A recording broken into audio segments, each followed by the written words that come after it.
Education is one of the most important sustainable goals to transform the modern world. ഇത് വിദ്യാഭ്യാസത്തിന്റെ പ്രാധാന്യത്തെക്കുറിച്ച് United Nations general assembly നടത്തിയ നിരീക്ഷണമാണ്. ഇന്ന് 2026 ജനുവരി 24 ലോകമെമ്പാടും വിദ്യാഭ്യാസത്തിന്റെ മഹത്വം ഉദ്ഘോഷിക്കുന്നതിനായി ഇന്നേ ദിവസം ഇന്റർനാഷണൽ ഡേ ഓഫ് എഡ്യൂക്കേഷൻ അഥവാ അന്താരാഷ്ട്ര വിദ്യാഭ്യാസ ദിനമായി ലോകരാജ്യങ്ങൾ ആചരിച്ചു വരുന്നു. വിദ്യാഭ്യാസത്തിന്റെ മൂല്യവും ഗുണനിലവാരവും കുട്ടികളുടെ അവകാശങ്ങളും സംരക്ഷിക്കുന്നതിൽ നമ്മുടെ കൊച്ചു കേരളം രാജ്യത്തിനാകെ തന്നെ ഒരു വലിയ മാതൃകയാണ്. ഈ ലക്ഷ്യം പൂർത്തീകരിക്കുന്നതിനായി ഒരു നിർണായക പങ്ക് വഹിച്ചത് കേരള സർക്കാരിന്റെ SPC എന്ന ചുരുക്കപ്പേരിൽ അറിയപ്പെടുന്ന സ്റ്റുഡൻസ് പോലീസ് കാഡറ്റ് എന്ന പദ്ധതിയാണ്. എഡ്യൂക്കേഷൻ ബിയോണ്ട് ടെക്സ്റ്റ് ബുക്സ് എന്ന ആശയം കേരളത്തിലെ വിദ്യാർത്ഥി സമൂഹത്തിന് പരിചയപ്പെടുത്തിയതിൽ SPC പദ്ധതി ഒരു വലിയ പങ്ക് വഹിച്ചിട്ടുണ്ടെന്ന് നമുക്ക് നിസ്സംശയം പറയാം. പോലീസ് സേനയിൽ തന്റെ 29 വർഷത്തെ അനുഭവ സമ്പത്തും പ്രവർത്തന പരിചയവും മുൻനിർത്തി SPC പദ്ധതിയുടെ ഉദ്ദേശ ലക്ഷ്യങ്ങളെക്കുറിച്ചും പദ്ധതിയുടെ നടത്തിപ്പിനെക്കുറിച്ചും സവിസ്തരം സംസാരിക്കുന്നതിനായി ഹാർട്ടിറ്റ്യൂഡിന്റെ ക്ഷണം സ്വീകരിച്ച് ഒരു സ്പെഷ്യൽ ഗസ്റ്റ് ഇന്നേ ദിവസം നമ്മോടൊന്നിച്ചുണ്ട്. നിലവിൽ SPC പദ്ധതിയുടെ കോഴിക്കോട് ജില്ലാ അസിസ്റ്റന്റ് നോഡൽ ഓഫീസറായും സിറ്റി നാർക്കോട്ടിക് സെല്ലിൽ സബ് ഇൻസ്പെക്ടറായും സേവനമനുഷ്ഠിക്കുന്ന ശ്രീ ഷിബു മൂടാടിയാണ് ഇന്നത്തെ നമ്മുടെ വിശിഷ്ട അതിഥി. കൗൺസിലിംഗ് സൈക്കോളജിയിൽ ബിരുദാനന്തര ബിരുദം നേടിയ ഷിബു സർ വിശിഷ്ട സേവനത്തിന് 2025 വർഷത്തെ മുഖ്യമന്ത്രിയുടെ പോലീസ് മെഡലിന് അർഹനായ വ്യക്തി കൂടിയാണ്. ഹാർട്ടിറ്റ്യൂഡ് ഫൗണ്ടേഷന്റെ റിയൽ പീപ്പിൾ റിയൽ ടോക്ക് എന്ന ടോക്ക് സീരീസിന്റെ മറ്റൊരു എപ്പിസോഡിലേക്ക് ഒരിക്കൽ കൂടി സ്വാഗതം. നമസ്കാരം ഷിബു സാർ. ഇന്ന് അന്താരാഷ്ട്ര വിദ്യാഭ്യാസ ദിനമാണല്ലോ. അപ്പോൾ എഡ്യൂക്കേഷൻ ബിയോണ്ട് ടെക്സ്റ്റ് ബുക്സ്, അതായത് പാഠപുസ്തകത്തിന് പുറത്തുള്ള വിദ്യാഭ്യാസം, അപ്പൊ അതില് ഈ SPCയുടെ അസിസ്റ്റന്റ് നോഡൽ ഓഫീസർ എന്ന രീതിയിൽ സാറിന് അതിനെക്കുറിച്ച് എന്താണ് പറയാനുള്ളത്? എഡ്യൂക്കേഷൻ ബിയോണ്ട് ടെക്സ്റ്റ് ബുക്ക് എല്ലാ കാലത്തുള്ള ഒരു പുതിയ ആശയമാണെന്നാണ് എനിക്ക് തോന്നിയിട്ടുള്ളത്. അത് അത്ര നല്ലൊരു ചിന്തയാണ്. അപ്പോൾ മനുഷ്യനെ കുറിച്ച് ആലോചിക്കുന്ന ആളുകൾക്ക്, മാനവികതയെ കുറിച്ച് ആലോചിക്കുന്ന ആളുകൾക്ക്, കുറച്ചുകൂടി മെച്ചപ്പെട്ട സാമൂഹ്യ ജീവിതത്തിനെ കുറിച്ചൊക്കെ ചിന്തിക്കുന്ന ആളുകൾക്ക് ഉള്ളൊരു ചിന്ത തന്നെയാണ് education beyond text book. SPC സംബന്ധിച്ചിടത്തോളം നമ്മൾ ടെക്സ്റ്റ് ബുക്കിനെ മുഴുവൻ നിഷേധിക്കുന്നില്ല. ഇന്നത്തെ പുതിയ ചിന്തകളാണ് നാളത്തെ ടെക്സ്റ്റ് ബുക്ക്. അപ്പൊ ആ തരത്തിൽ മനുഷ്യനിൽ സ്നേഹവും ആർദ്രതയും ദയയും അതുപോലെ തന്നെ പരിസ്ഥിതി, സ്ത്രീ, അങ്ങനെയുള്ള വിഷയങ്ങളിലൊക്കെയുള്ള പുതിയ പുതിയ ചിന്തകൾ ഉണ്ടാകാൻ അത്യാവശ്യം വേണ്ട ഒരു സാധ്യതയാണ് ഞാൻ അതിനെ കാണുന്നത്. അതെ, ഇത് SPC എപ്പോഴാണ് തുടങ്ങിയത്? ആരാണ് ഇത് തുടങ്ങി വെച്ചത്? SPC 2010 ആഗസ്റ്റ് 2 SPC ഒരു സംസ്ഥാന പ്രൊജക്റ്റായിട്ട് കോഴിക്കോട് വെച്ചിട്ട് അന്നത്തെ മുഖ്യമന്ത്രി PS അച്യുതാനന്ദൻ സാർ ഉദ്ഘാടനം ചെയ്യുന്നത്. അതിന്റെയും 2006 മുതൽ അതിന്റെ ഒരു ചെറിയ ചെറിയ രൂപങ്ങളൊക്കെ പ്രാക്ടിക്കലായി വന്നിട്ടുണ്ടായിരുന്നു. ഒരു പ്രൊജക്ട് എന്നുള്ള നിലയിൽ തുടങ്ങിയത് കഴിഞ്ഞ 5 വർഷം മുന്നേ 2010. അപ്പൊ ആരാണ് അതിന്റെ ഒരു ഹെഡായിട്ട് തലപ്പത്തിരിക്കുന്ന ആരാണ്? എനിക്കൊന്ന് SPCയുടെ ആദ്യത്തെ state nodal officer P. Vijayan IPS ആയിരുന്നു. അതിന്റെ പുറകിൽ പോലീസിൽ ഒരുപാട് ആളുകളുടെ ചിന്തയും അധ്വാനം ഒക്കെ ഉണ്ട്. അപ്പോ സാർ ഇതിലായിട്ട് കുറെ കാലമായോ ഈ SPC ആയിട്ട് ബന്ധപ്പെട്ട്? ഞാനൊരു 5 വർഷമായിട്ടാണ് SPC പ്രോജക്റ്റിൽ വരുന്നത്. ഞാനൊരു 29 വർഷം എനിക്ക് പോലീസ് സർവീസ്. അവസാനത്തെ 5 വർഷം ഞാനിപ്പോ. എങ്ങനെ സാർ ഇതിലേക്ക് വരാൻ ഉണ്ടായ കാരണം? അതെനിക്ക് ഞാൻ സോഷ്യൽ പോലീസിംഗ് ഡിവിഷന്റെ ഭാഗമായിട്ട് അങ്ങനെ ഒരു കേരള പോലീസിൽ സോഷ്യൽ പോലീസിംഗ് ഡിവിഷൻ എന്ന് പറഞ്ഞ സംഭവം. അതായത് കേരള പോലീസിന്റെ ഇങ്ങനെ സാമൂഹ്യ പ്രതിബദ്ധതയുള്ള കുറെ പ്രസ്ഥാനങ്ങൾ, അതായത് SPC, ജനമൈത്രി പോലീസ്, അതുപോലെ ഹോപ്പ് എന്ന് പറഞ്ഞൊരു പ്രോജക്റ്റ് ഉണ്ട്. അതായത് ഡ്രോപ്പ് ഔട്ട് ആയ കുട്ടികളെ, പഠിത്തം പാതി വഴി ഉപേക്ഷിച്ചു പോയ കുട്ടികളെയൊക്കെ വീണ്ടും പോലീസ് പഠിപ്പിക്കുന്ന ഒരു പദ്ധതി. അതുപോലെ തന്നെ ഡിജിറ്റൽ ഡി അഡിക്ഷന് എതിരെയുള്ള DDAD എന്ന് പറഞ്ഞിട്ടൊരു അങ്ങനെ കുറെ പ്രോജക്റ്റുകൾ. കൂട്ട് എന്ന് പറയുന്നത് നമ്മുടെ പോക്സോ കേസിൽ വിക്ടിമായ കുട്ടികൾക്ക് ഹെൽപ്പ് ചെയ്യാൻ വേണ്ടിയിട്ടുള്ള അങ്ങനത്തെ കുറെ. പിന്നെ പ്രശാന്തി എന്ന് പറഞ്ഞ എൽഡേഴ്സിന്റെ, അങ്ങനെ കുറെ കാര്യങ്ങൾ ഒന്നിച്ച് ചേർന്നിട്ടുള്ള കാര്യങ്ങൾ ചെയ്യുന്ന ഒരു സംഭവമാണ് സോഷ്യൽ പോലീസ് ഡിപ്പാർട്ട്മെന്റ്. അപ്പൊ അതിന്റെ ഭാഗത്താണ് SPC ഉള്ളത്. ഞാൻ മുമ്പ് ജനമൈത്രി ബീറ്റ് ഓഫീസർ ആയിരുന്നു പോലീസ് സ്റ്റേഷൻ. അപ്പൊ എനിക്ക് ഗ്രാസ് റൂട്ടിലായിട്ടുള്ള അങ്ങനത്തെ കാര്യങ്ങളിൽ ഇടപെട്ട് പരിചയമുണ്ട്. ഈ ഒരു പരിചയം ആണ് എന്നെ ഇങ്ങനെ ഒരു ഉത്തരവാദിത്തം ഏൽപ്പിച്ചപ്പോ അത് ചെയ്തു എന്നാണ്. സർ, ഈ സംസ്ഥാന തലത്തിലൊക്കെ ഇതുണ്ടല്ലോ, എല്ലാ ജില്ലകളിലും ഉണ്ടാവും. ഇതെങ്ങനെയാണ് ഈ ഏകോപിപ്പിച്ചിട്ട് ഒരു? അതായത് സംസ്ഥാന തലത്തില് ഒരു സംസ്ഥാന ഉപദേശക സമിതി എന്ന് പറഞ്ഞിട്ടുള്ള ഒരു കമ്മിറ്റിയാണ് ഇത് നടത്തിക്കൊണ്ടുവന്നത്. അതിന്റെ ഹെഡ് എന്ന് പറയുന്നത് ചെയർമാൻ ആയിട്ടുള്ളത് DGP തന്നെയാണ്. കൺവീനർ എഡ്യൂക്കേഷൻ സെക്രട്ടറിയാണ്, സംസ്ഥാന എഡ്യൂക്കേഷൻ സെക്രട്ടറിയാണ് കൺവീനർ. പിന്നെ അതുപോലെ തന്നെ DPI, അതുപോലെ തന്നെ VHSC ഹയർ സെക്കൻഡറി സ്കൂളിലുള്ള മേധാവിമാർ, അതുപോലെ തന്നെ ഞങ്ങളോട് അസോസിയേറ്റ് ചെയ്യുന്ന കുറച്ച് ഡിപ്പാർട്ട്മെന്റ്, ഫോറസ്റ്റ്, അതുപോലെ തന്നെ excise department, fire and rescue, local self government, ഇത്തരത്തിലുള്ള ഡിപ്പാർട്ട്മെന്റ് ഹെഡുകളൊക്കെ അടങ്ങിയ ഒരു കമ്മിറ്റിയാണ് സംസ്ഥാന തലത്തിൽ ഇതിനെ ഏകോപിപ്പിക്കുന്നത്. അതുപോലെ തന്നെ അതിന്റെ അതേ സാധനം തന്നെ ജില്ലാ തലത്തിൽ ജില്ലാ കളക്ടർ പാറ്റേണും ജില്ലാ പോലീസ് മേധാവി ചെയർമാനായിട്ടുള്ള ഒരു കമ്മിറ്റിയാണ്. അപ്പൊ ജില്ലാ തലത്തിലും സംസ്ഥാന തലത്തിലും ഈ പ്രോഗ്രാം നടത്താനുള്ള കമ്മിറ്റികൾ നിലവിലുണ്ട്. എന്താണ് ഈ സ്റ്റുഡന്റ് പോലീസ് ഓഫീസിന് ഒരു മെയിൻ ലക്ഷ്യം? അതിൽ എന്തൊക്കെയാണ് നിങ്ങളുടെ ലക്ഷ്യം വെക്കാൻ തത്വം എന്താണെന്ന് പറയുന്നത്? കുട്ടികൾ പൗരബോധവും ലക്ഷ്യബോധവും സേവന സന്നദ്ധതയും സാമൂഹ്യ പ്രതിബദ്ധതയുള്ള ഒരു പുതിയ തലമുറയെ ഉണ്ടാക്കുക എന്നുള്ളതാണ് നമ്മുടെ ലക്ഷ്യം. കുട്ടികളിൽ ആ ചെറിയ പ്രായത്തിൽ തന്നെ അത്തരത്തിലുള്ള ആശയങ്ങൾ കുട്ടികളിലേക്ക് എത്തിക്കാനുള്ള ഒരു ശ്രമവും അതിന്റെ ഭാഗമായിട്ട് ഒരു മെച്ചപ്പെട്ട ഒരു പൊതുസമൂഹത്തിനെ, ഒരു യുവ സമൂഹത്തിനെ ഉണ്ടാക്കിയെടുക്കുക എന്നുള്ളതാണ് SPC കൊണ്ട് നമ്മൾ ഉദ്ദേശിക്കുന്നത്.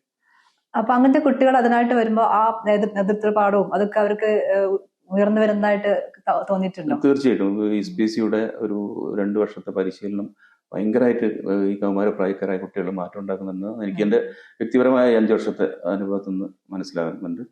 അപ്പൊ ഒരുപാട് അവരെ വ്യക്തിത്വ വികസനത്തിന് ഉതകുന്ന ഒരുപാട് വിഷയങ്ങളിലുള്ള അറിവുകൾ, പ്രാക്ടിക്കലായിട്ടുള്ള അനുഭവങ്ങളൊക്കെ നൽകാൻ നമുക്ക് പറ്റുന്നുണ്ട്. അപ്പോൾ ആ നിലയ്ക്ക് കുട്ടികളുടെ ഇടയിൽ വളരെ ഇമ്പാക്ട് ഉണ്ടാക്കുന്ന ഒരു പ്രസ്ഥാനമായിട്ട്, വിദ്യാർത്ഥികൾക്കിടയിൽ ഏറ്റവും ഇമ്പാക്ട് ഉണ്ടാക്കുന്ന ഒരു പ്രസ്ഥാനമായിട്ടാണ് എനിക്ക് തോന്നിയിട്ടുള്ളത്. സാർ ഇപ്പൊ കുറെ പോലീസ്, സോഷ്യൽ പോലീസ് പറഞ്ഞല്ലോ, അപ്പൊ അതിൽ ഈ SPC എങ്ങനെയാണ് ഒരു വേറിട്ട് നിൽക്കുന്നത് തോന്നിയിട്ടുണ്ടോ? SPC എന്ന് പറഞ്ഞാൽ നമ്മൾ കുട്ടികളല്ലേ, നമ്മൾ കുട്ടികളെയാണ് അഡ്രസ് ചെയ്യുന്നത്. ഏറ്റവും വൾണറബിൾ ആയിട്ടുള്ള ഒരു പ്രായമാണല്ലോ. അപ്പോൾ ശൈശവവും ബാല്യവും അതുപോലെ തന്നെ കൗമാരം വരെയുള്ള ആ കാലത്ത് നമ്മളിപ്പോൾ ഫോക്കസ് ചെയ്യുന്നത് 8ാം ക്ലാസ്സിനും 9ാം ക്ലാസ്സിലെ കുട്ടികളാണ്. 8, 13, 14 വയസ്സ് പ്രായത്തിൽ ഉള്ള അത്രയും ദുർബലരായിട്ടുള്ള കുട്ടികളിലേക്ക് ആ സമയത്ത് അവർക്ക് ആവശ്യമുള്ളത് കെയർ ആൻഡ് പ്രൊട്ടക്ഷൻ ആണ്. അപ്പൊ അതും ഒരു പാരന്റിങ് പോലെ ആണ് നമ്മൾ ഈ സാധനം നൽകുന്നത്. അപ്പൊ ആ പ്രായത്തില് കുട്ടികളിൽ ഇത്തരം അറിവുകൾ ഉണ്ടാക്കുമ്പോൾ അത് അവരെ ഭയങ്കരമായി സ്വാധീനിക്കുന്നുണ്ട്. അവരെ വ്യക്തിത്വത്തിലൊക്കെ വലിയ മാറ്റങ്ങൾ ഉണ്ടാക്കാൻ പറ്റുന്നുണ്ടെന്നാണ് എനിക്ക് തോന്നിയത്. കുട്ടികൾ അങ്ങനെ ഇതിലേക്ക് താല്പര്യത്തോടു കൂടിയാണോ കയറി വരുന്നത് SPCയിലേക്ക്?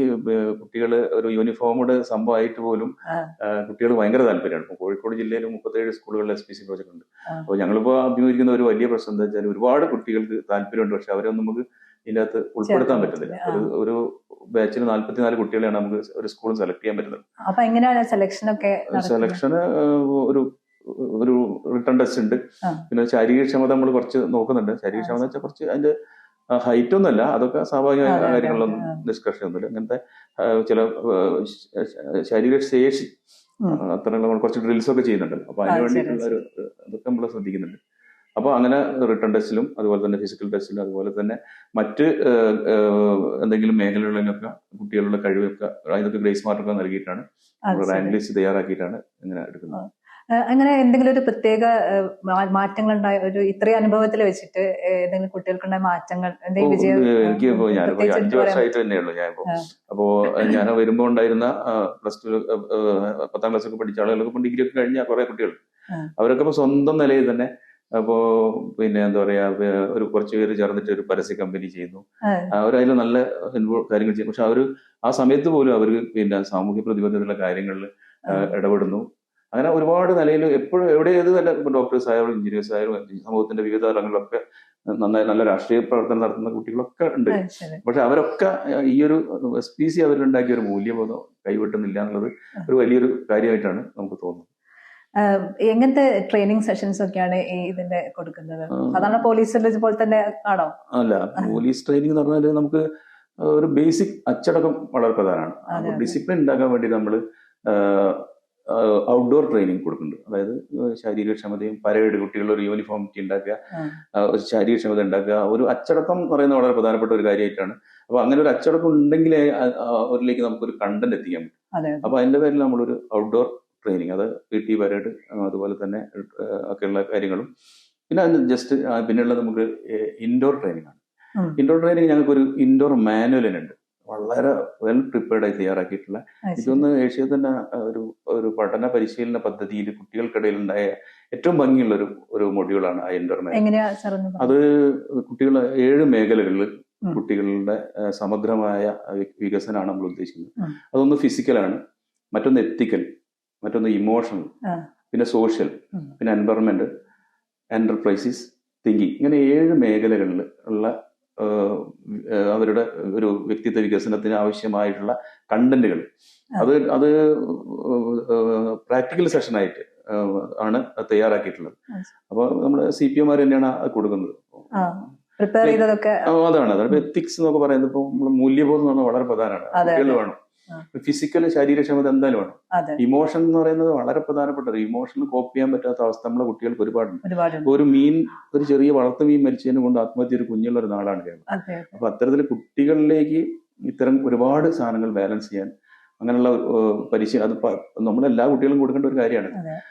നിർഭാഗ്യവശാലും നമുക്ക് നമ്മുടെ മൊഡ്യൂളിലൊന്നും ഉൾപ്പെടുത്താൻ പറ്റാത്ത ഒരു വിഷയമുണ്ട്. അപ്പൊ അത്തരത്തില് ചിന്താപരമായിട്ടും ഇപ്പം ക്രിട്ടിക്കൽ തിങ്കിങ്, ക്രിയേറ്റീവ് തിങ്കിങ് പോലുള്ള പുതിയ ചിന്താധാരകളെ അങ്ങനെയുള്ള എല്ലാ പരിസ്ഥിതി ഏറ്റവും പ്രധാനപ്പെട്ട ഒരു കാര്യമാണ്. അപ്പൊ പരിസ്ഥിതിയെ പറ്റി കൃത്യമായ ഒരു അവയർനെസ് ഉണ്ടാക്കുക, അങ്ങനെ എന്റർപ്രൈസ് എന്തെങ്കിലും പുതിയ പുതിയ കാര്യങ്ങൾ ചെയ്യാനുള്ള ഇന്നോവേറ്റീവ് ആയിട്ടുള്ള പുതിയ കാര്യങ്ങൾ ചെയ്യാനുള്ള കാര്യങ്ങളുണ്ട്. അങ്ങനെ ഇൻഡോർമെന്റിന്റെ ബേസ് ചെയ്തിട്ടാണ് നമ്മൾ വളരെ ആക്റ്റീവ് ആയിട്ടാണ് കുട്ടികൾ ചെയ്യുന്നത്. അതിന്റെ പ്രാക്ടിക്കൽ സെഷനിലാണ് ഇതൊക്കെ ഒരു ഗെയിമിന്റെ ഒക്കെ അടിസ്ഥാനത്തിലാണ് കുട്ടികൾ ഉണ്ടാക്കുന്നത്. വെറും ഇങ്ങനെ ക്ലാസ്സുകളല്ലാതെ അവരെ കൂടി ഉൾപ്പെടുത്തിയിട്ടുള്ള റോൾ പ്ലേകളും അങ്ങനെയുള്ള കാര്യങ്ങളോടെയൊക്കെയാണ് നമ്മൾ അത് ചെയ്യുന്നത്. സാറ് ഈ MSc സൈക്കോളജി കഴിക്കുന്നത് കേട്ടിട്ടുണ്ട്. അപ്പൊ അതും ഈ SPCയിലായിട്ട് റിലേറ്റഡ് ആയി സാറിന് ഒരുപാട് ഉപകാരം ഉണ്ടായിട്ടുണ്ടാവില്ലേ?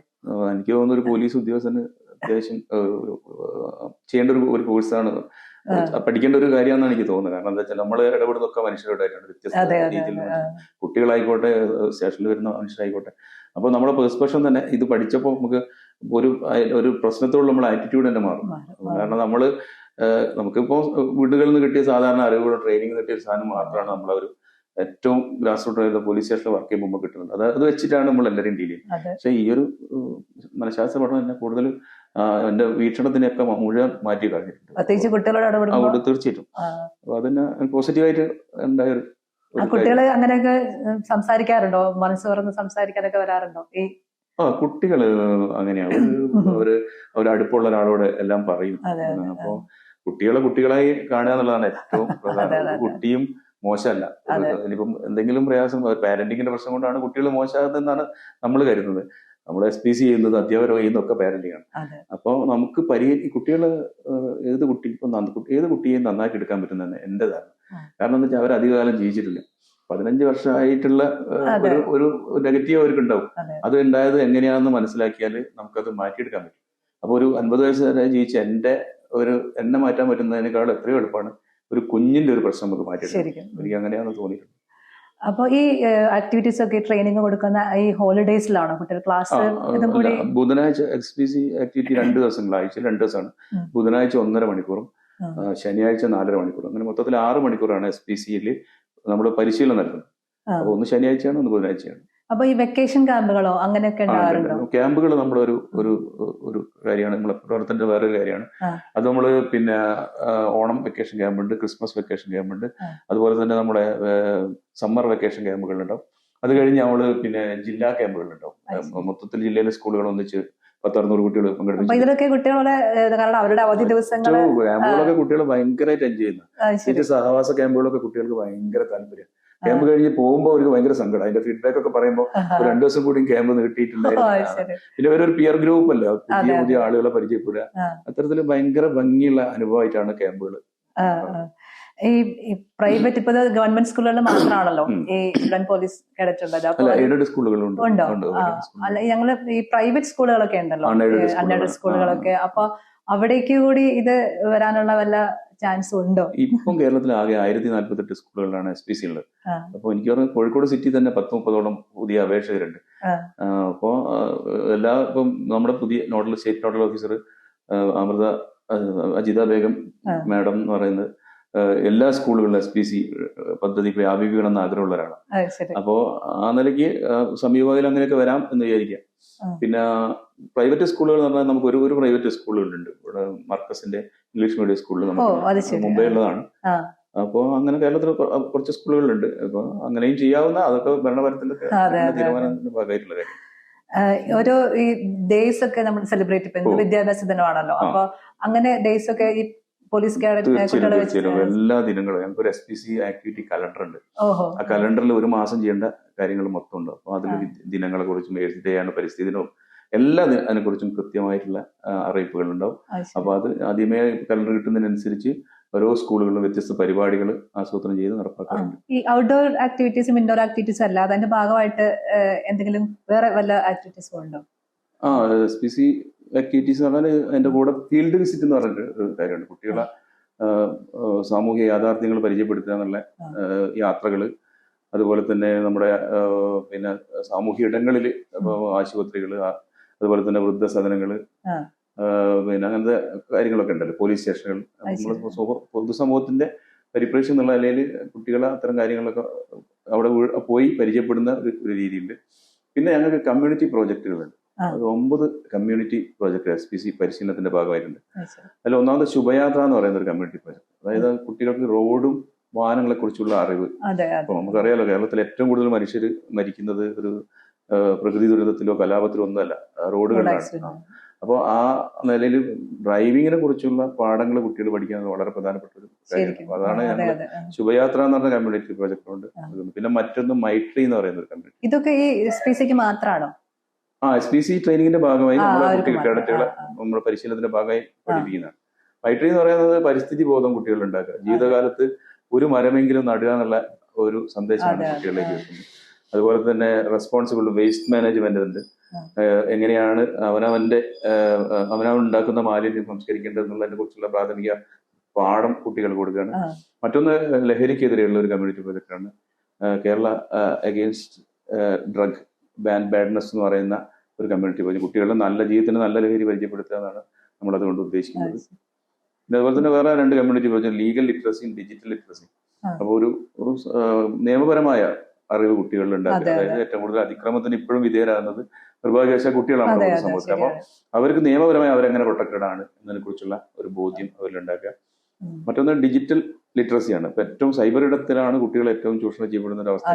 കുട്ടികളും അങ്ങനെ ആ രീതിയിൽ ദുരുപയോഗം ചെയ്യുന്ന തരത്തിലുള്ള കാര്യങ്ങളുണ്ട്. അപ്പം ഏറ്റവും ആരോഗ്യപരമായി സൈബർ ഇടങ്ങളിൽ എങ്ങനെയാണ് ബിഹേവ് ചെയ്യേണ്ടതിനെ കുറിച്ച് പഠിക്കുകയാണ് നമ്മൾ ഡിജിറ്റൽ ലിറ്ററസി എന്ന് പറയുന്ന കമ്മ്യൂണിറ്റി പ്രോജക്റ്റിനോട് ഉദ്ദേശിക്കുന്നത്. പിന്നെ വേറെ എന്നുള്ളത് ടോട്ടൽ ഹെൽത്ത് എന്നുള്ളതാണ്. ഭക്ഷണ രീതിയെ കുറിച്ച്, സമീകൃതമായ ആഹാരം കഴിക്കേണ്ടത് എങ്ങനെയാണ്, ഉള്ള ഭക്ഷണം ഏറ്റവും സമീകൃതമായ രീതിയിൽ കുട്ടികൾ എങ്ങനെ കഴിക്കണം എന്നതിനെ കുറിച്ചുള്ള ഒരു പാഠം. പിന്നെ മറ്റൊരു കമ്മ്യൂണിറ്റി പ്രോജക്റ്റാണ് ഞങ്ങളുടെ ഫ്രണ്ട്സ് അറ്റ് ഹോം. അതായത് നമുക്കറിയാം, നമ്മുടെ പൊതുസമൂഹത്തിൽ പലതരത്തിലുള്ള പ്രയാസങ്ങൾ അനുഭവിക്കുന്ന കുട്ടികളുണ്ട്. സെർബൽ പാൾസി പോലെയുള്ള, ഓട്ടിസം പോലെയുള്ള അസുഖം വീടുകളിലായി പോയ കുട്ടികളുണ്ട്. അത്തരം കുട്ടികളെ വീടുകളിൽ പോയി കാണുകയും അവരുടെ ലോകം പരിചയിക്കുകയും അവരെ സുഹൃത്തുക്കളാക്കുകയും അവരുടെ ജീവിതത്തിൽ എന്തെങ്കിലും ഒരു വെളിച്ചമാകാൻ, അതോ ആ വെളിച്ചം തൻ്റെ വ്യക്തിപരമായി തന്നിലേക്ക് ഉണ്ടാക്കുന്ന ഒരു തിരിച്ചറിവിലേക്ക് എത്തിക്കുക എന്നൊക്കെയാണ് നമ്മൾ അതുകൊണ്ട് ഉദ്ദേശിക്കുന്നത്. പിന്നെ അവസാനത്തെ 9ാമത്തെ കമ്മ്യൂണിറ്റി കെയർ എന്നുള്ളതാണ്. Counselling, awareness, rehabilitation and enhancement എന്ന് പറയുന്നത്. അതായത് നിങ്ങൾ പറഞ്ഞ മാതിരി കുറച്ച് കുട്ടികൾ പാരന്റിങ്ങിന്റെ പ്രശ്നം കൊണ്ടും ജീവിത സാഹചര്യങ്ങൾ കൊണ്ടൊക്കെ പ്രയാസമുള്ള കുട്ടികളുണ്ട്. അവരെയും കൂടി നമ്മൾ തിരിച്ചറിഞ്ഞ് അവരെയും നല്ല വഴിയിലെത്തിക്കുക, ശരിയായ വഴിയിലെത്തിക്കുക എന്നുള്ളതാണ് കെയർ എന്ന കമ്മ്യൂണിറ്റി. അങ്ങനെ 9 കമ്മ്യൂണിറ്റി പ്രോജക്ട് ഇതിന്റെ ഭാഗമായി ഉണ്ട്. ശരിക്കും ഈ കുട്ടികള് പൊതുസമൂഹത്തിലേക്ക് വരുമ്പോൾ ഈ ഒരു മൂല്യങ്ങളൊക്കെ പകർന്നു കൊടുക്കാൻ പറ്റും അല്ലെ? തീർച്ചയായും കുട്ടികൾ വളരെ പോസിറ്റീവ് ആയിട്ടാണ് ഇതിനോടൊക്കെ റെസ്പോണ്ട് ചെയ്യുന്നത് കണ്ടിട്ടുള്ളത്. പലപ്പോഴും നമ്മൾ കുട്ടികളിലേക്ക് ഇത് എത്തിക്കാൻ പറ്റാത്തതുണ്ട്. അപ്പൊ റോഡ് അവയർനെസ് ഒക്കെ വളരെ പ്രധാനപ്പെട്ട, അപ്പോൾ അതൊക്കെ വളരെ ചെറുപ്പത്തിൽ നമ്മുടെ സിലബസിന്റെ ഒക്കെ പോലും ഭാഗമാവേണ്ട ഒരു കാര്യമാണ്. അതാ ഞാൻ അടുത്ത് ചോദിക്കാൻ, ഈ അക്കാഡമിക് വിദ്യാഭ്യാസവും പോലീസിന്റെ സഹകരണവും കുട്ടികൾ എങ്ങനെയാണ് സാർ അതിനെ നോക്കി കാണുന്നത്? തീർച്ചയായിട്ടും പോലീസിന്റെ, ഞങ്ങളൊരു സോഷ്യൽ പോലീസിന്റെ ഒക്കെ കാലത്ത് നന്നായി വിദ്യാഭ്യാസമായി ബന്ധപ്പെട്ടിട്ട് ഇപ്പോൾ SPC തുടങ്ങിയ കാലത്ത് ഉണ്ടായൊരു ചോദ്യം, ഈ പോലീസുകാർക്ക് എന്താണ് സ്കൂളിൽ കാര്യം. പക്ഷെ ഇപ്പോ കേരളത്തിലെ പോലീസ് സ്കൂളുകളിലുള്ള ഒരുപാട് ക്ലബ്ബുകളിൽ ഏറ്റവും ശ്രദ്ധിക്കപ്പെട്ട ഒരു ക്ലബ്ബായി SPC മാറിയത്. പോലീസുകാർക്ക് അവിടേക്ക് ഒരു ഇടപെടാനുള്ള സ്പേസ് ഉണ്ട് എന്നുള്ളതിന് പേടിയൊക്കെ മാറി കുട്ടികൾക്ക്. പേടിയുണ്ടാകേണ്ട കാര്യമില്ലല്ലോ. പോലീസ് എന്നൊക്കെ പറയുന്നത് ഒരു സേവന സംഘടന മാത്രമാണ്. അപ്പോ ഈ വർഷം തന്നെ എടുത്തു നോക്കി അറിയാം, കുറെ സ്കൂൾ തുടങ്ങുന്നതിന് മുമ്പ് ഒരു മോറൽ ക്ലാസ്സുകളെല്ലാം സർക്കാർ തീരുമാനം അനുസരിച്ച് നമ്മളെല്ലാ സ്കൂളുകളും. അപ്പൊ അതുകൊണ്ട് തന്നെ ഈ റാഗിങ് അതുപോലുള്ള കുട്ടികൾ ഇനീഷ്യലുള്ള അടി ഉടി എന്നൊക്കെയുള്ള കാര്യങ്ങളൊക്കെ ഈ വർഷം വളരെ കുറഞ്ഞിട്ടുണ്ട്. സിനിമയൊക്കെ സ്വാധീനിച്ച് കുട്ടികൾ വേറൊരു അഗ്രസീവായി പോകുന്ന ഒരു അവസ്ഥയിൽ അവരെ കൃത്യമായ മൂല്യബോധത്തിലേക്ക് എത്തിക്കാൻ ഒരു യൂണിഫോം ഒരാൾ സ്കൂളിൽ ഇടപെടുമ്പോൾ വലിയൊരു പോസിറ്റീവായ സാധനമായിട്ടാണ് നമുക്ക് തോന്നിയിട്ടുള്ളത്. എങ്ങനെയാണ് ഇത് ഈ SPC പദ്ധതികള് പ്രവർത്തനങ്ങളൊക്കെ ഡിസൈൻ ചെയ്തത്? അത് പോലീസുകാർ തന്നെയാണോ അത് ഡിസൈൻ ചെയ്യുന്നത്? പുതിയ വിദ്യാഭ്യാസ രീതിക്ക് അനുസരിച്ചിട്ടൊക്കെ തന്നെയാണ്. അതെ, 15 വർഷമായിട്ട് ഉള്ള ഒരു പ്രസ്ഥാനമാണല്ലോ. അപ്പൊ ഇനീഷ്യലിൽ നിന്നൊക്കെ വലിയ വളർച്ചകൾ വന്നിട്ടുണ്ട്. ഭയങ്കരമായിട്ടുള്ള കണ്ടന്റിലൊക്കെ ഭയങ്കര മൊഡ്യൂൾ ഉണ്ടാക്കുന്നതിലൊക്കെ നന്നായി ശ്രദ്ധിക്കുന്ന, അപ്പോൾ കേരളത്തിലെ എലൈറ്റഡ് ആയിട്ടുള്ള ബുദ്ധിജീവികളിൽ നിന്നും വിദഗ്ധരിൽ നിന്നൊക്കെ ഉള്ള ഒരുപാട് ആശയങ്ങൾ, കുട്ടികളുടെ ഇടയിൽ പ്രവർത്തിക്കുന്ന ഒരുപാട് സംഘടനകളിലൊക്കെ ആശയങ്ങൾ സ്വരൂപിച്ച് ഒക്കെ ഏറ്റവും ഭംഗിയുള്ള ഒരു മൊഡ്യൂൾ നമുക്ക് ഉണ്ടാക്കാൻ പറ്റിയിട്ടുണ്ട്. അപ്പൊ അത് തന്നെയാണ് നമ്മൾ കുട്ടികളിലേക്ക്, അതൊക്കെ പോലീസുകാർ തന്നെയാണോ പോലീസിന്റെ ഇനീഷ്യേറ്റീവിലാണ് ചെയ്യുന്നത്. ബാക്കി അധ്യാപക സമൂഹം ഒന്നും വലിയ എഡ്യൂക്കേഷൻ ഡിപ്പാർട്ട്മെന്റ് തന്നെയാണ് ഈ പ്രോജക്ട് വലിയ കൂടിയാണല്ലോ. പോലീസിന്റെ വിദ്യാഭ്യാസ വകുപ്പിന്റെയും സംയുക്ത പ്രോജക്റ്റാണ്. പിന്നെ എക്സൈസ് ഡിപ്പാർട്ട്മെന്റും അതുപോലെ തന്നെ ഫയർ ആൻഡ് റെസ്ക്യൂ അങ്ങനെയുള്ള department, local self government, health അങ്ങനെയുള്ളവരൊക്കെ, സ്പോർട്സ് കൗൺസിലിന്റെ ഒക്കെ എല്ലാത്തിന്റെ സഹായങ്ങൾ നമുക്ക് ലഭിക്കാറുണ്ട്. ഇതില് എന്തെങ്കിലും ചലഞ്ചസ് തോന്നിയിട്ടുണ്ടോ ഈ SPC സാറിങ്ങനെ ഇടപെടുമ്പോ? എന്തെങ്കിലും പ്രത്യേക വെല്ലുവിളികൾ നേരിട്ട് തോന്നിയിട്ടുണ്ടോ? ഒന്ന് പോലീസ് ഡിപ്പാർട്ട്മെന്റിന്റെ ഒരു സമയക്കുറവിന്റെ ഒരു പ്രശ്നം സ്വാഭാവികമായിട്ടും. കേരളത്തിൽ ഒരു പോലീസ് സ്റ്റേഷനിന്റെ പരിധിയിൽ 4-5 സ്കൂളുകളൊക്കെ ആകുമ്പോൾ 5-10 പേരെയൊക്കെ നമുക്ക് ഇതിനു വേണ്ടിയിട്ട് സ്പെയർ ചെയ്യേണ്ട ഒരു അവസ്ഥ ഉണ്ടാകുന്നുണ്ട്. എന്നിട്ട് പോലും കുട്ടികളോടുള്ള കമ്മിറ്റ്മെന്റ് ഉണ്ട്. 88 കുട്ടികളെ കാലത്ത് ഒരു പോലീസുകാരന് വേണ്ടി കാത്തിരിക്കുന്ന ഒരു മാനസികാവസ്ഥ. അപ്പൊ അതുകൊണ്ട് തന്നെ വളരെ പോസിറ്റീവായിട്ടാണ് പോലീസ് ഡിപ്പാർട്ട്മെന്റ് ഇടപെടുന്നത്. നമ്മളെ കോഴിക്കോട് സിറ്റിയിലൊക്കെ ഏകദേശം 100% സ്കൂളുകളിലും പോലീസുകാർ കൃത്യമായി പോയി അറ്റൻഡൻസ്. അപ്പൊ പോലീസുകാരും അധ്യാപകരും ആണ് അതിന്റെ ബാക്ക് ബോൺ. അപ്പൊ അവരുടെ ഒരു ഇടപെടലും പ്രവർത്തനവും ശേഷിയും ഒക്കെ തന്നെയാണ് ഈ പ്രസ്ഥാനത്തിനെ മുന്നോട്ട് നയിക്കുന്നത്. അപ്പൊ ഈ ക്രമസമാധാനത്തിന് പോവും വേണം, കുട്ടികളുടെ ഈ സർവീസ് നോക്കും വേണം. അത് പോലീസ് സ്റ്റേഷനിൽ ഞങ്ങളെ ഡ്രിൽ ഇൻസ്പെക്ടേഴ്സ് എന്ന് പറയുന്നത്, അപ്പൊ അവരാണ് 2 പോലീസ് ഉദ്യോഗസ്ഥർ. ഒരു സ്കൂളിൽ 2 പോലീസുകാരുണ്ടാവും. അവർക്ക് ഡ്യൂട്ടികളുണ്ട്. പിന്നെ അതിന്റെ കൂടെ ബുധനാഴ്ച ഒരു 1.5 മണിക്കൂർ അവർ ഇതിനു വേണ്ടി ചെലവഴിക്കും. ശനിയാഴ്ച ഒരു 4.5 മണിക്കൂർ രാവിലെ ഒരു ഉച്ചവരെയുള്ള സമയത്ത് ചെയ്യുന്നു. അപ്പൊ ഡ്യൂട്ടി അളവ് കിട്ടുമോ ആ സമയത്ത്? എങ്ങനെയാണ്? ഇല്ല, അതിന്റെ ഒരു കമ്മിറ്റ്മെന്റ് ഒക്കെ ആയി തന്നെ അവർ എടുക്കുന്നുണ്ട്. ഇളവൊന്നുമില്ല. അതിന്റെ ഒരു എനിക്ക് തോന്നുന്നൊരു പോലീസിന് കുറച്ചുകൂടി ഒരു പൊതുസമൂഹത്തിൽ ഒരു സ്വീകാര്യതയും കുട്ടികളുടെ ഒരു സ്നേഹവും നന്ദിയൊക്കെ കിട്ടുന്ന ഒരു പ്രോജക്ട് എന്നുള്ള നമ്മുടെ പോലീസ് ഉദ്യോഗസ്ഥർക്ക് വളരെ എൻജോയ് ചെയ്തിട്ട് തന്നെയാണ് SPC പ്രവർത്തനങ്ങളിൽ ഇടപെടുന്നത്. പ്രത്യേക അലവൻസോ അങ്ങനെ എന്തെങ്കിലും ഉണ്ടായിരുന്നു. ഒരു 750 രൂപ മാസം അധ്യാപകർക്കും, ഞങ്ങളെ അധ്യാപകരെ കമ്മ്യൂണിറ്റി പോലീസ് ഓഫീസേഴ്സ് എന്നാ പറയാം, ചാർജുള്ള അധ്യാപകർ, അവർക്ക് ഹോണററി പിന്നെ സബ് ഇൻസ്പെക്ടർ പദവിയുണ്ട്. അപ്പോൾ അവർക്ക് 2 പേർക്ക് 2 കൂട്ടർക്ക് 750 രൂപ വെച്ചിട്ട് മാസം 7500 രൂപ ഒരു വർഷത്തിൽ കൊടുക്കാറുണ്ട്. 750 മൊത്തം 7500 രൂപ 10 മാസത്തെ റെമ്യൂണറേഷൻ എന്നുള്ള മട്ടിൽ കൊടുക്കാറുണ്ട്. ഇപ്പോ സ്കൂളുകളുടെ എണ്ണം കൂടിയതുകൊണ്ട് പദ്ധതി വിഹിതം പഴയതുപോലെ കിട്ടുന്നുണ്ട്. അപ്പോ ഇപ്പൊ അതിൽ കമ്പാരിറ്റീവ് കഴിഞ്ഞ വർഷം തീരെ കൊടുക്കാൻ പറ്റില്ല. പ്രാവശ്യം കുറച്ച് കുറഞ്ഞ എമൗണ്ട്, അത്രയൊന്നും ഇല്ലെങ്കിലും പേരിനുള്ള ഒരു എന്തെങ്കിലും കൊടുക്കാൻ പറ്റുന്നത് വിചാരിക്കും. ഇപ്പൊ എന്തായാലും അക്കാഡമിക് ഇയർ ഏകദേശം കഴിയാനായല്ലോ, ജനുവരി ലാസ്റ്റ് ആയി. അപ്പൊ പുതിയ പദ്ധതികൾ എന്തെങ്കിലും പ്ലാൻ ഉണ്ടോ? ആക്ടിവിറ്റി കലണ്ടർ അനുസരിച്ചുള്ള പരിപാടികളൊക്കെയാണ് ഞങ്ങൾ ചെയ്യുന്നത്. ഇനിയിപ്പോ പുതിയ അവസാനത്തെ ബാച്ചിന്റെ പാസിംഗ് ഔട്ട് ഉണ്ട്. പിന്നെ ഈ നിങ്ങൾ നേരത്തെ പറഞ്ഞ ഒരു ദിനങ്ങളുടെ ആഘോഷങ്ങളുണ്ടാവും. അത്തരത്തിലുള്ള കാര്യങ്ങളൊക്കെയാണ് ഇനി ബാക്കിയുള്ളത്. അതൊക്കെ കുട്ടികളൊന്ന് മുന്നോട്ട് വരുമോ എല്ലാത്തിനും? കുട്ടികളൊക്കെ ക്യാമ്പിനൊക്കെ കാത്തിരിക്കുക. എപ്പോഴാണ് നമ്മുടെ വെക്കേഷൻ ക്യാമ്പ് എപ്പോഴായിരിക്കും, ജില്ലാ ക്യാമ്പ് എപ്പോഴായിരിക്കും, സംസ്ഥാന ക്യാമ്പ് എപ്പോഴായിരിക്കും എന്നൊക്കെ കുട്ടികൾക്ക് അതിലൊക്കെ പങ്കെടുക്കാനുള്ള ഒരു തരം ഇഷ്ടവും അതിനുവേണ്ടി തയ്യാറാകലൊക്കെ കുട്ടികളിൽ കാണാൻ നമുക്ക് പറ്റുന്നുണ്ട്. അപ്പോൾ അത്തരത്തില് അക്കാഡമിക് അവസാനത്തെ കാര്യങ്ങളൊക്കെ നല്ല രീതിയിൽ തന്നെ പോകുന്നുണ്ട്. സർ, ഈ ഹാർട്ടിറ്റ്യൂഡ് ഫൗണ്ടേഷന്റെ പ്രധാന ലക്ഷ്യം തന്നെ അണ്ടർ റിസോഴ്സ്ഡ് ആയിട്ടുള്ള കുട്ടികൾക്ക് പഠന സഹായങ്ങൾ എത്തിക്കുക എന്നാണ്. അപ്പൊ അതിന്റെ ഭാഗമായിട്ട് ഞങ്ങള് ഈ മൈൻഡ്സ് ആൻഡ് മെഷീൻസ് എന്ന് പറഞ്ഞിട്ടുള്ള ഒരു ഇനിഷ്യേറ്റീവ് തുടങ്ങിയിട്ടുണ്ട്. അപ്പോൾ അതില് ഒരുപാട് റിസോഴ്സ് പേഴ്സൺസ്, അതായത് എഞ്ചിനീയറിംഗ് കോളേജിലെ കുട്ടികളൊക്കെ വന്നിട്ട് കുട്ടികളെ ആക്ടിവിറ്റി ചെയ്തിട്ട് അതിലേക്ക് ഇൻട്രസ്റ്റിംഗ് ആക്കാറുണ്ട്. അപ്പൊ അങ്ങനെ ഈ ആ ഇനിഷ്യേറ്റീവ് ഈ SPCയിലേക്ക് കൊണ്ടുവരാൻ ഞങ്ങൾക്ക് പറ്റുമോ? തീർച്ചയായിട്ടും. മൈൻഡ്സ് ആൻഡ് മെഷീൻസ് അല്ലേ, നല്ലൊരു ആശയമായിട്ടാണ് എനിക്ക് തോന്നുന്നത്. അപ്പോൾ ഈ ടെക്നിക്കൽ സാങ്കേതിക വിദ്യാഭ്യാസ സ്ഥാപനങ്ങളിലെ കുട്ടികൾക്കുള്ള അറിവുകളും ഒരു അനുഭവങ്ങളൊക്കെ ഇത്തരത്തിലുള്ള നമ്മുടെ സ്കൂളിലെ കുട്ടികളിലേക്ക് എത്തിക്കുക എന്ന് പറയുന്നത് ഒരു നല്ല ആശയമായിട്ടാണ് എനിക്ക് തോന്നുന്നത്. അപ്പോൾ തീർച്ചയായിട്ടും അത്തരത്തിലുള്ള കാര്യങ്ങളൊക്കെ ഞങ്ങളിങ്ങനെ പുതിയ ഇന്നോവേറ്റീവ് ആയിട്ടുള്ള കാര്യങ്ങൾ SPC ഇങ്ങനെ നോക്കി കാണുന്നുണ്ട്. ആ നിലയ്ക്ക് തീർച്ചയായിട്ടും ഞങ്ങളെ ക്യാമ്പുകളിലും നമ്മുടെ സ്കൂളുകളിലും ഒക്കെ നിങ്ങൾ ഇത്തരത്തിലുള്ള കാര്യങ്ങൾക്കൊക്കെ ഉള്ള അവസരം ഉണ്ടാക്കാൻ പറ്റുമെന്ന് നമുക്ക് നോക്കാം. തീർച്ചയായിട്ടും നല്ലൊരു പദ്ധതിയായിട്ടാണ് എനിക്ക് അതിനെ കുറിച്ച്. Thank you sir. അപ്പൊ ഇത്രയും നേരം ഞങ്ങളോട് സംസാരിച്ചതിന് ഒരുപാട് സന്തോഷം. Thank you.